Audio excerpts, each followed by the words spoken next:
Good afternoon. Welcome to the final session in MCIE's Transition to Adulthood Spring Webinar Series, which is being co-sponsored by Brooks Publishing. Thank you all for joining us. I'm Barb Gruber from MCIE, and I will be your facilitator for this webinar. During the session, for those of you who have been with us, you know you will be muted and you can type questions in the chat window, and they will be answered as they come up, or probably at the end of the session. There's a special offer from Brooks Publishing for the series. By registering for today's webinar, you get an exclusive 30% discount on any Brooks books authored by the webinar presenters for both the spring and the fall. Today's session is best practices in transition planning to promote the employment of youth with significant disabilities with Dr. Paul Wehman. Dr. Wehman is Professor of Physical Medicine with joint appointments in the Departments of Rehabilitation Counseling and also Special Education and Disability Policy at Virginia Commonwealth University. He serves as Chairman of the Division of Rehabilitation Research in the Department of Physical Medicine and Rehabilitation. Dr. Wehman has his PhD in Behavioral Disabilities from University of Wisconsin-Madison and is also one of the original founders of Supported Employment. In that role, he's worked closely with business and industry since 1980. So it's my pleasure to turn it over to you, Dr. Wehman. Let me get you going here. Okay. Great. Thank you, Barb. I'm as happy as I can be to be here today with you all, and always a little weird to talk into an empty screen and not see faces, but I'm going to do the very, very best I can. The title related to transition planning and best practices it's true, but we're going to take it kind of a step further. I'm interested in transition planning, but I'm even more interested in transition intervention.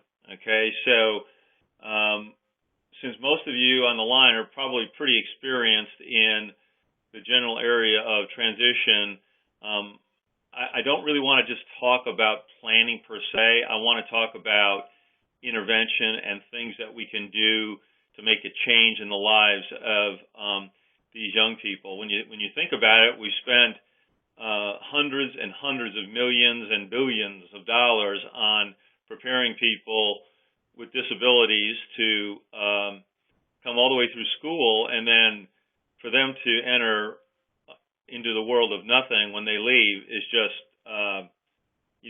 it's somewhere between a tragedy and catastrophic and ridiculous. I mean, everybody ought to have a seamless transition into something meaningful. And so while my bias, of course, today will be a little bit more towards people with significant disabilities and on the autism spectrum disorder and developmental disabilities, I think that everybody here will be able to see something in there for them. So let's get started right away. I have an awful lot to cover, and my time is short. You should know that we will have there'll be three different pieces of video streaming here, so you won't just have to look at a blank screen, okay? So here we go. So the question that we have to ask is, we've got these little kids, right? And they're real cute when they start, and everybody likes to work with kids in early intervention and development delayed, and parents' aspirations are great. Everybody's really happy. Oh boy, this is what we're going to do. And then they get a little bit older, and before you know it, you've got what turns into teenagers, and you've got people screaming at them to pay attention. And all they want to do is technology, technology, technology. And of course, I'm old enough that when my oldest, and I see a bunch of people here from Baltimore, and he's actually at the University of Maryland, Baltimore, as a surgery resident there. He used a pager, and I didn't hardly even want him to use a pager. So I don't know how I would have ever survived with these smartphone devices. In fact, there's a couple of interesting quotes here from two smart people. One is Albert Einstein: "I fear the day that technology will surpass our human interaction. The world will have a generation of idiots." followed by another brilliant person, Paul Wehman, in 1993, who said that email is nothing more than a fad. Okay, well, that didn't work out so good for me. They dragged me into that in my office here. Eventually, these kids all grow up and they become adults, and then we have to decide what is it we're going to do with them. Do we want this? A basement, adult activity center. There's still about 5,000 to 6,000 of those in the United States. Or do we want them to end up going into state institutions? Well, most of you are probably aware of the fact that the United States Department of Justice is not really too cool on people being in segregated facilities. In fact, there's over 21 states now, I think, that have been visited or under settlements, from Rhode Island to Georgia to Delaware to Virginia to Oregon, and I know I'm missing a bunch more. So we are moving away from the segregated program, the sheltered work program, the adult activity center program, but the vast majority of people, still about 4 out of every 5, are in a day program of some type, okay? And I'm pretty sure that the only way we're going to really break this down in our current generation is we're going to have to get them out of school right into integrated work or into college. We did some research, and what we found was that looking at the NLTS2, the longitudinal database, we've got a couple papers that will be coming out that basically indicated that there's several indicators that predict employment for young people of all disabilities. The number one was paid employment before leaving school, real jobs before they leave school.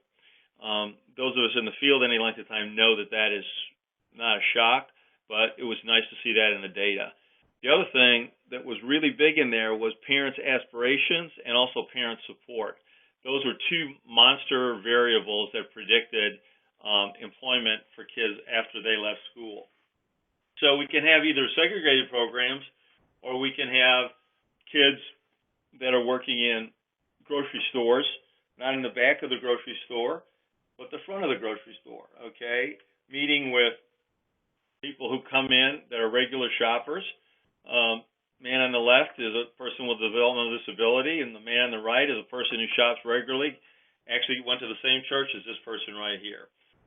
Another person who's working in a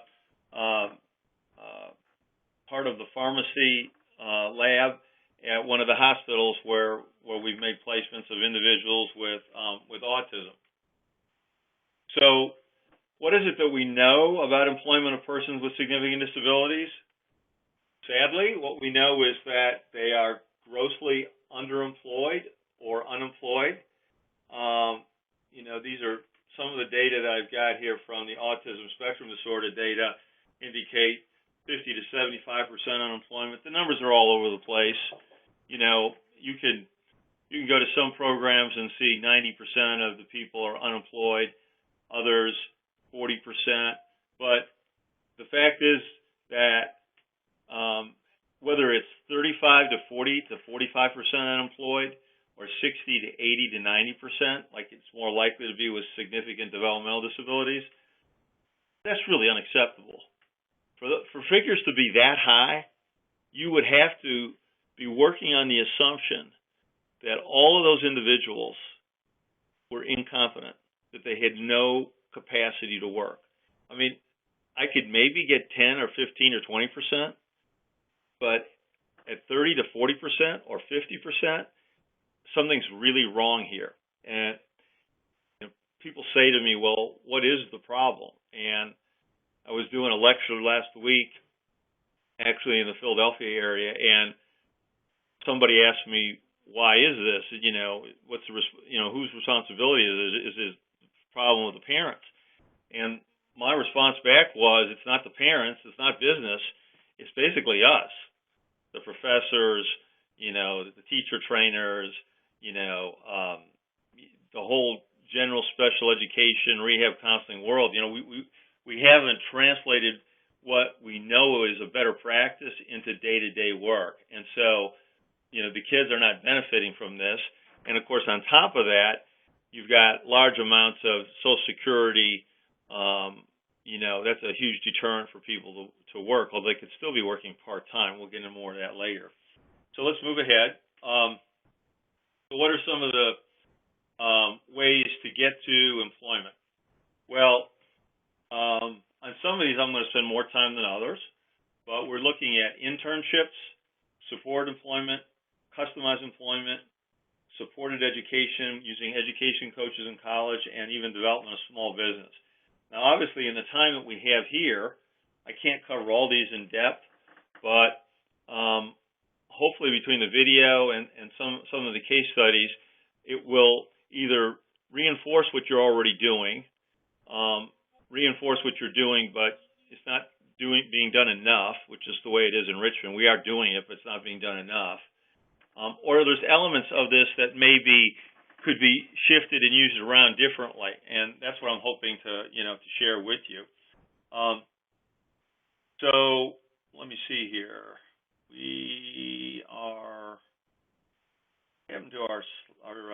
We should have a video.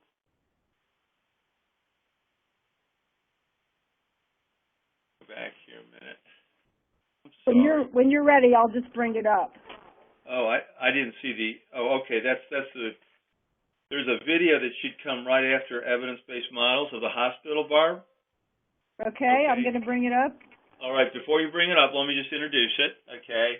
Okay. All right, so many of you, since I see a number of you from, that immediate Maryland area, are familiar with Project Search.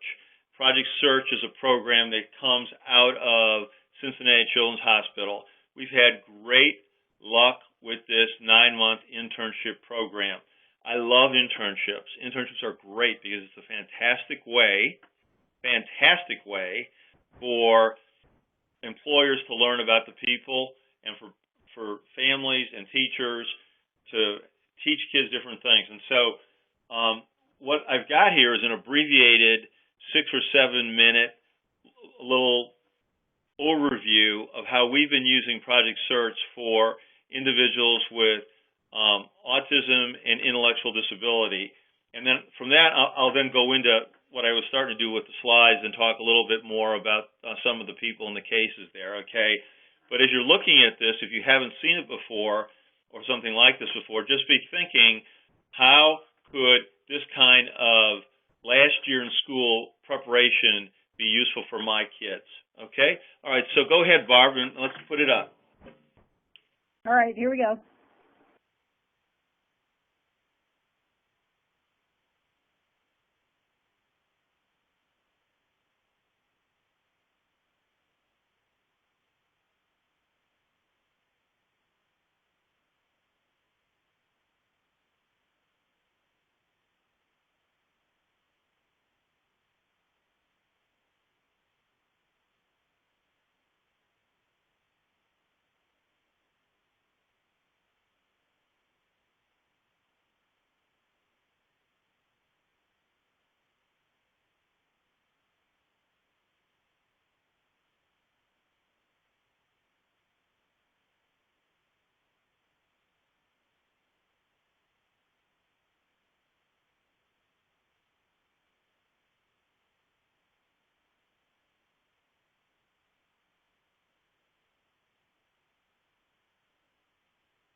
All attendees are muted and may unmute themselves by pressing star 6.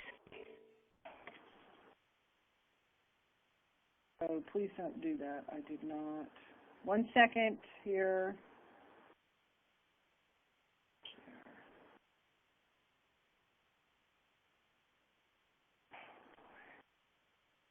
Well, I kind of fell out, Barb. You're going to need to re-team. Yeah, 1 second here. Yeah, there you go. Are you all right? I'm just staring at any meeting. Let's see. What should I hit now? Oh, it should be on your screen. Let me just see what happened here.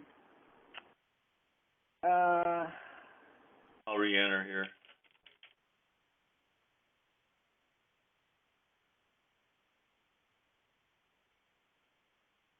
I think we had some problems with the video out there from a couple of people.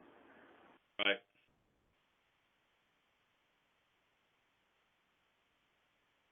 Are you back? Yeah, I am back. I'm right under. I'm right Yep, where I need there to you be. go. Sample jobs. Okay. So, do we have everybody on again? I think we're good. Okay. All right. So, I understand a few of you had difficulty getting the video. Hopefully, we can get that straight for the next one. But again, because we do have a number of people here, obviously from Maryland, I know that Project Search has been, in the Baltimore area, and so it's not, necessarily unusual to you. This particular group that I'm showing you has been uniquely with, pretty much uniquely. There's a few exceptions, but with persons with autism. And it's been part of an ongoing study that I'll describe a little bit later. But what I really like about Project Search is that it's a lengthy time period, so that people really get to we get to find out what the kids can do, and the staff at the hospital really begin to get to know the kids and like them. So, you're looking at jobs like in the dental clinic or emergency services. That's a picture of the hospital, St. Mary's. That's the first hospital we were at, and we had a placement of a person. Again, this is transition planning in action, in my view. It's not just sitting around the table. It's actually going out and doing it. And so, this is a guy who, PJ, who's working in a coronary care unit. He's going in and out of patient rooms. He's stocking lab trays, making flow charts for each patient. He's being seen by doctors, nurses, clerks, patients, patient families, and then multiply that against actually now what several dozen folks like him that are in multiple hospitals that we're in Central Virginia and also in Tidewater. And so this is a small example, but this is the type of thing I think that we need to do to create a seamless transition when we do our planning. And this is just a last picture of him. Then what you should know, the next video that's going to come up is an example of our first year class in 2010 and what happened at our graduation for the interns in the June of 2010 period. Okay, so if we can roll that video next, please, Barb. All right.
Hey, Barb, can I just get back to the Oh, slides? yep, we're coming back here.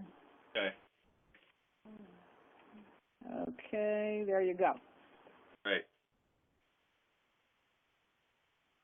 Okay, so before we move on and talk a little bit more about how we replicated this from St. Mary's, let's just take a quick second here to talk about how to approach businesses and get an internship started. Believe it or not, creating an internship that is planned and organized out, Marriott does it for 60 days. There's another one called Aspire, which I think is 6 months. This particular one, Search, has gotten a lot more play, of course, a lot of publicity. There's about 250 around the country at different school districts. It requires basically going to the president of the company or the senior person in the company, and what you're doing is you're trying to pitch a public-private partnership for training young people. And actually, companies are much more responsive to it than you might think because they're not having to commit to hiring. So, but it does require a lot of planning. In fact, for the search ones, they almost always take 6 months to a year ahead of time. And you're going in, you're explaining that the school is going to participate, that Voc Rehab is going to participate, that there'll be a local community-based program participating. School is basically moving their staff, maybe a teacher and 1 or 2 teaching assistants with a group of anywhere from 5 to 8 young people.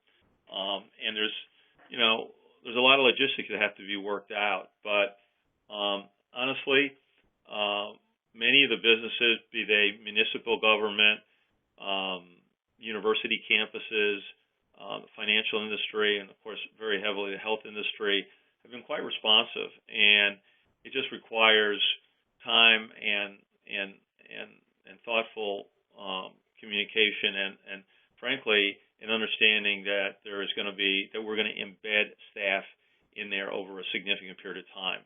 I think the reason Project Search has worked well around the country and has caught on is because it is 9 months and it's a lot of time for our kids to be seen and connect with people, and then there's a greater likelihood then of potential hiring. Now, I'm not going to spend too much time on the research side of this other than to say we've had success with our first cohort in our first project, so that in year 1, 2, 3, and 4 cohorts, all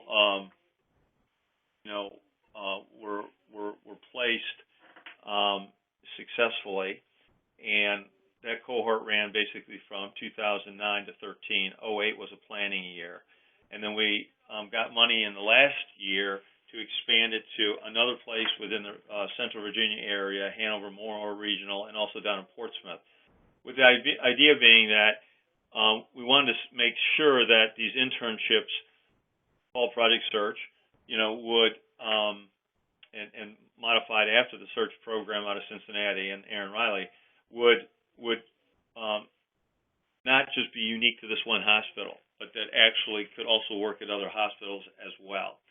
And so what we did is we put half of the kids that came into the program, they stayed in the high school through a randomization, and then the other half got to be in Project Search, and that was a randomized clinical trial. I won't get into these hypotheses other than to say that the purpose of the study is to see whether the people who were in the treatment group were got employed faster, made more money, and in a nutshell,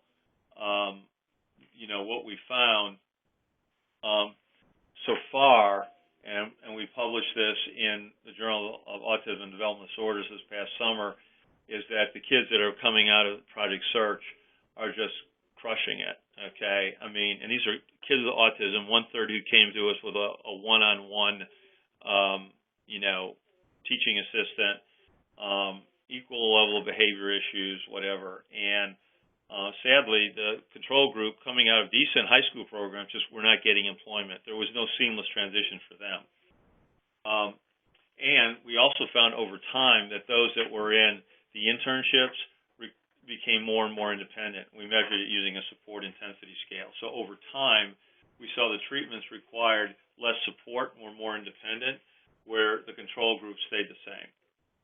And these are some of the departments they went into: family center, mother infant unit, surgery, all very cool. I was absolutely love this program. So the internships are a great way to lay the groundwork for the actual placement into supported employment, which means that nobody's rejected. You have an employment specialist working directly with the clients at the job site. The work sites should be integrated, and employees should be hired by the business directly. And in the context of transition planning, I highly, highly, highly, highly support employing these young people before they actually leave the school. Okay, I have another video that's going to run about 6 minutes, and this video will specifically talk about the work that was being done from the perspective of a job coach with an individual on an internship that was about ready to become employed. Okay, so if you can see this one up next, Barb, I'd appreciate it. Okay.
vote.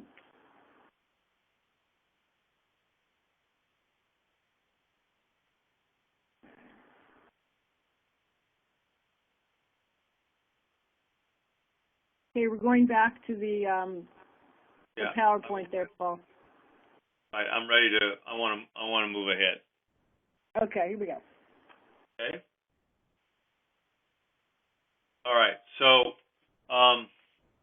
let's close out by saying that to close out the thought on that model, that's an internship model into support employment using people like Whitney, who does some intern work, and then when the person was hired there, actually does job coaching as well. And so we've been tracking the number of people with autism that have been enrolled in our program, and we found not just individuals in search, but other people that have been referred to us through our vendor program.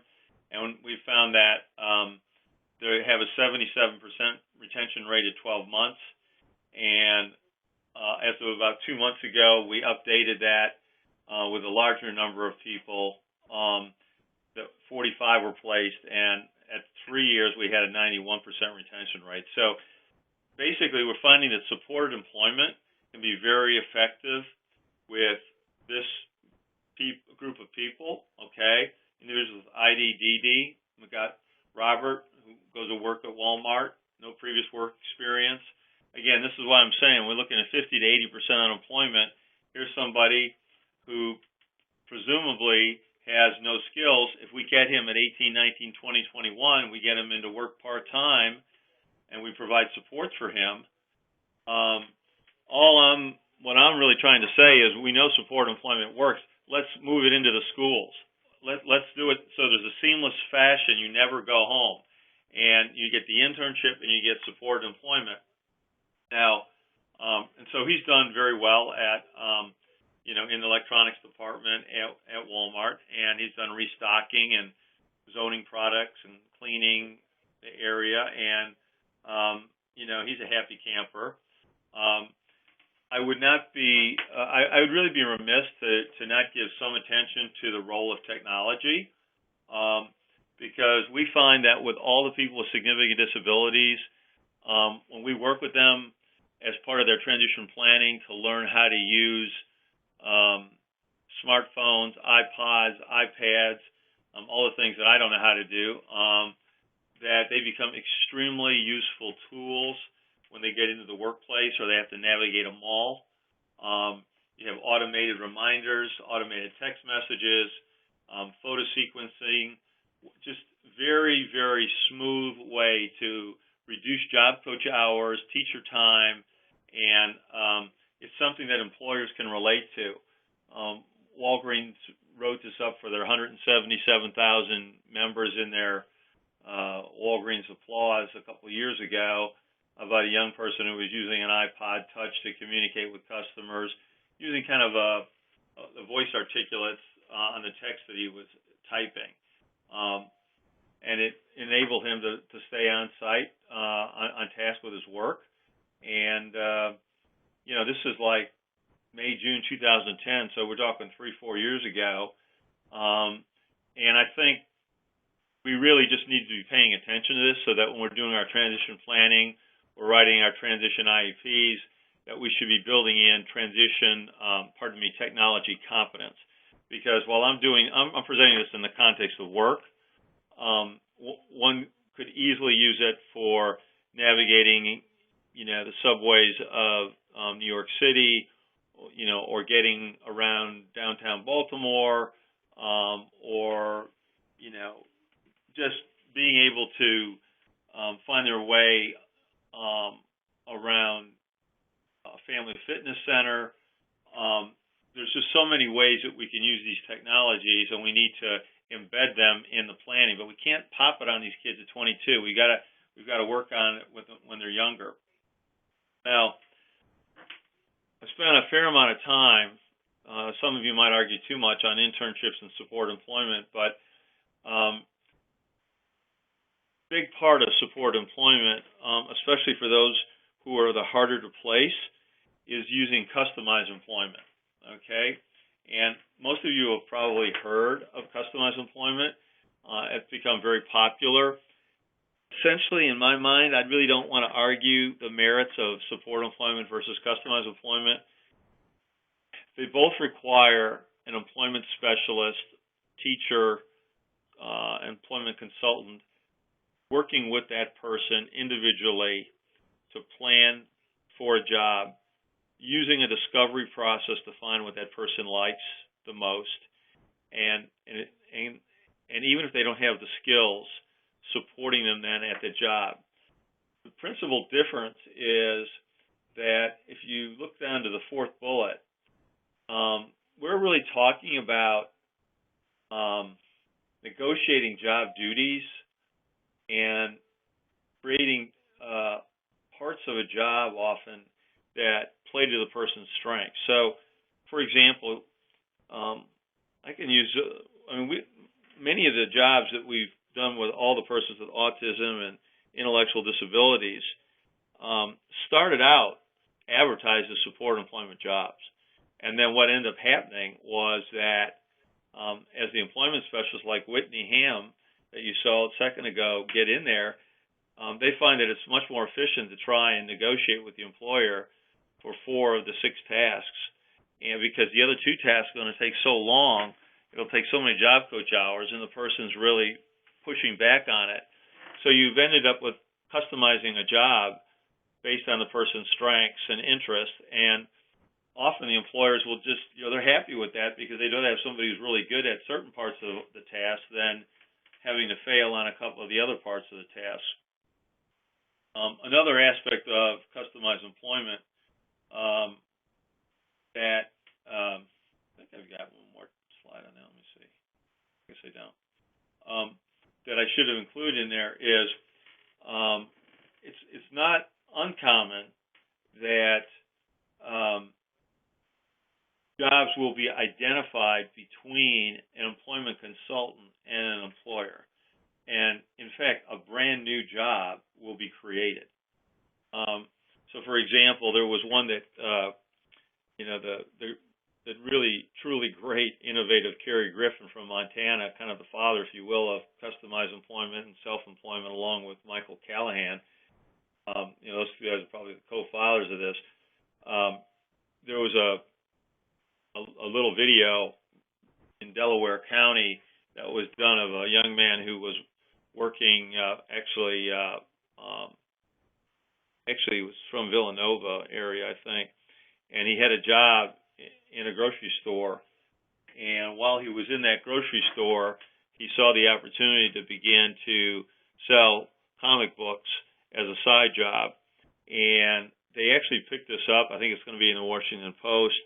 So here you had somebody that was in support employment, and then his employment consultant and he, along with the employer buying into it, created a new job as kind of a comic book vendor. Okay, and so these are not really mutually exclusive. It can be you can have both things going at the same time. Okay, so let's also take another way. What's another way to get to employment? Well, for most most people who are presumed to be normal or typical, they go to a 2 or 4 year college or a trade school or a 4-year college, and it should be no different for people with disabilities as well. And so I want to just briefly touch on a program that we've developed here under the direction of a woman named Elizabeth Getzel, Getzel, called ACEIT. Fortunately, VCU got knocked out in the first round. It was pathetic, but that's another whole story. It took me about 3 days of grieving there and listening to my wife yell at me because I can't understand how we lost to a team nobody had ever heard of before. But anyhow, on that was not the winning. That's not a winning picture. That was a picture from a year ago. At VCU, we've created what's called a program of one, and there are, by the way, I should say, multiple post-secondary education models for individuals with young people with disabilities and intellectual disabilities. I mean, George Mason's got a great program that's one form. I'm only going to describe the one that we've got right here, which, as I say, we call ACEIT, and it's supported by the U.S. Department of Education. We got 13 students who are in the program. It's inclusive on campus. It's a 30-month certificate program with a heavy reliance on internships and preparation for employment. And at the end of the 30 months, the students receive a VCU school education certificate. I can't even begin to tell you the demand that we've had, the numbers of people. A woman came out from Washington. I met her on Friday morning. She had her daughter with significant intellectual disabilities that really wanted to participate and be on part of the campus. And, the data are just starting on this, but we use education coaches and heavy amounts of career counseling. Once again, and you could also use the model that Deb Hart up in Massachusetts has developed, of Meg Kreigel, of dual enrollment. I'm sure you're familiar with that, where people are still on the IEP and they're going to community college. So please, let's keep in the queue not just support employment or internships, but let's also be thinking about another model, supported education. By the way, again, none of these are mutually exclusive. These are all different tools in our transition planning kit that we can offer. And the ACEIT model looks a little bit like this. You apply, and then you have to interview. And then we, like last year, we took 10, and there were like 35 applications, okay? And by the way, if the internship, it's about the same. We're getting about 30 to 40 applications, and then, we have to break them down to smaller number based on whether they're ID or ASD, and then we have to randomize them. So, and it wasn't that way initially. As the word gets out that there are better practices, remember when I showed the slides earlier, parents were not thinking about employment when their kids were younger. They were thinking about getting the best possible education. 25 years ago, parents were concerned about getting slots in a day program. Now parents at 13, 14, 15, 16, and 17 are thinking about college and employment. And if we're going to do true transition planning, we have to be thinking about what are those outcomes before kids exit school. Because once they leave school, they're in the world of a time limit of voc rehab services, getting online for a Medicaid waiver, and staying at home waiting for eligibility. So we need to use the mandated eligibility as long as we can. All right, so then we get the kids in the classes, and based on what it is they need and what they want to do, we have education coaches working with them. And early on, we're doing part-time work, we're doing internships, and one of our 3 recent graduates just started full-time at a company called Health Diagnostics Laboratory in downtown Richmond, I think making $11 or $12 an hour with benefits. So, that's a real win, and we're happy about that. And then let me close off by saying self-employment is an option. It absolutely is an option. It's a fantastic option, and if you look just recently, within the last, 3 months, Carrie Griffin and the late Dave Hammis came out with a newer version of their book on self-employment, also put out by Brooks. I know about it because they asked me to write the foreword. It's a really, really nice, actually, I think better than their 2003 book. It kind of takes you through step by step how to help an individual with the disability and or their family maximize their SSI, SSDI benefits in order to be able to start their own company and not have to go to work for another employer. And for some people with real severe multiple disabilities or in an area where unemployment is extremely high or in very rural areas, it may make sense to just try and start your own business.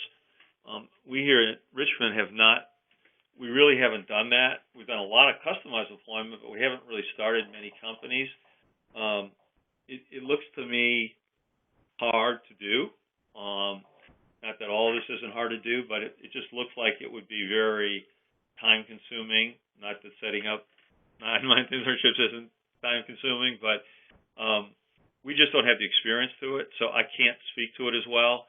But I think that when you sit down with families, when the kids are 14 and 15 and 16, and really more like 13, 14, and 15, you should be talking about part-time employment.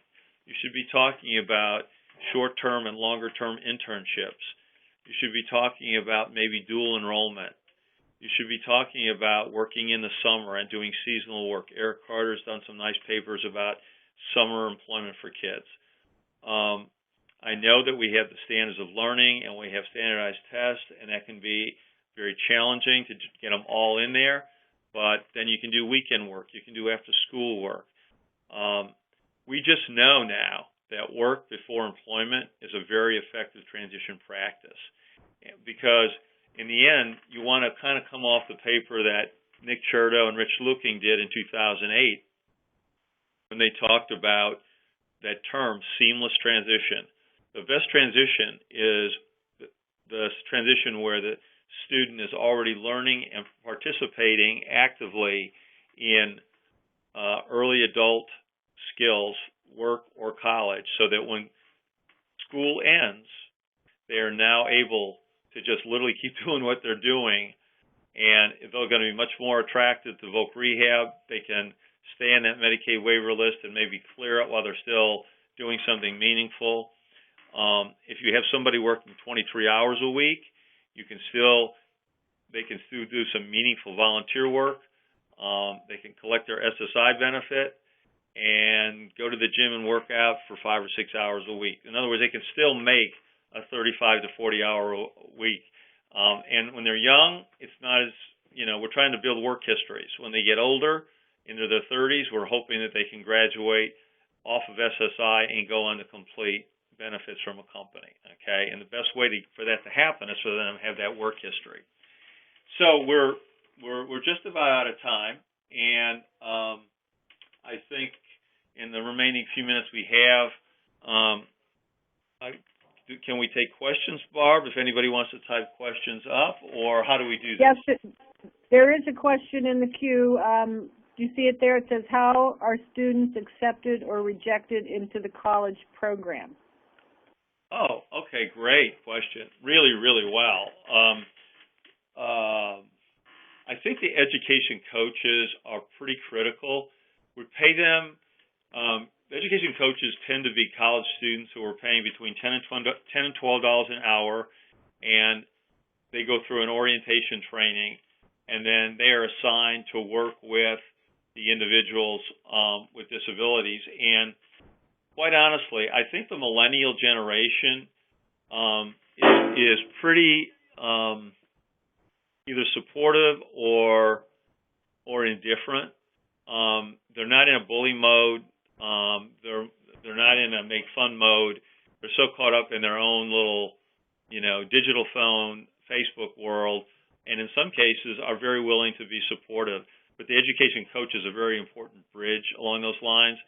They're doing something like this down in South Texas with South Texas Community College as well, with young Hispanic Texans with disabilities, and using a similar model and also having success with this. So there's a lot of post-secondary education programs that are popping up, and we're learning a lot about how to work with them. Ours is a program of one. Some are like more traditional. I think Mason uses a more traditional model where, the kids come, they're entered, and they live on campus as as part of the overall campus. But in both cases, I think Mason and here, the kids are, embedded in the campus and get around on the campus. And for us, we've had so many new buildings recently that we're actually pretty accessible, and because some of the kids have got, some accessibility issues. But thank you for that question. It's a good question. Okay. Any other questions? We are about I've got a question here I'm seeing from Paul Riley about how are students accepted or rejected into the program. If there's time, I can answer that. They are accepted into the program on the basis of a criteria list that if you go to lgetzel@vcu.edu, she can send you. But, it gets down to, getting financial eligibility, which through the new higher ed law, individuals with intellectual disabilities, this was a Madeline Will thing, she was able to get this in, are able to actually borrow money, so they can become financially eligible to come. And as far as getting into the program, they're supposed to have an intellectual disability or developmental disability. So they can't, they have to fall into that area. And then there's some other things related to parent support and commitment. But Liz can give you a more detailed criteria that we use on this. Let's see, I don't think I... Okay, and now here's a question from Danny Openden. How many different placement sites and industries are involved in Project Search? Okay, thank you. Great question. We have been like little oink-oinks and stayed with hospitals. Okay, we've got St. Mary's, St. Francis, Maryview in Portsmouth, and Hanover Memorial, where we have all of the kids with autism. And then we have the Medical College of Virginia, where there's inner-city kids with ID. Okay, the rest of Virginia has got about 9 or 10 other Project Search sites, and they're all in hospitals. Okay, however, if you look around the country at all the search sites, you will see some in university campuses, not many. You'll see some in municipal governments. You'll see increasing numbers, again, in financial industries like SunTrust. For a while, banks were seen as viable, but then after the blow-up in 2008, 2010, healthcare became kind of the hotter area. The main thing about the different industries is that you want to be in a place that is likely to be interested in employing, and that there's a lot of different departments where people can learn different tasks, and that are atypical tasks, things that are not stereotypic that you would normally see with people with developmental disabilities. That's what I like the most about this, by the way. Great question, though. Thank you. Great. Okay, well, we are out of time. I want to thank you, Dr. Wehman, for a great session, and thanks to the audience for your participation. I apologize for any technical difficulties. This is our first attempt to use those videos, so and they will appear in the recording as the link. So those of you who didn't see them, when I send the recording tomorrow, you can just click on the YouTube link and go ahead and watch those videos. And Barb, let me say that anybody who wants to email me directly at pwehman.vcu.edu, feel free to do so. If you want to ask me any questions offline, I'm happy to do that. Great. Okay. Thank you very much, everybody. Enjoy your day. Bye-bye.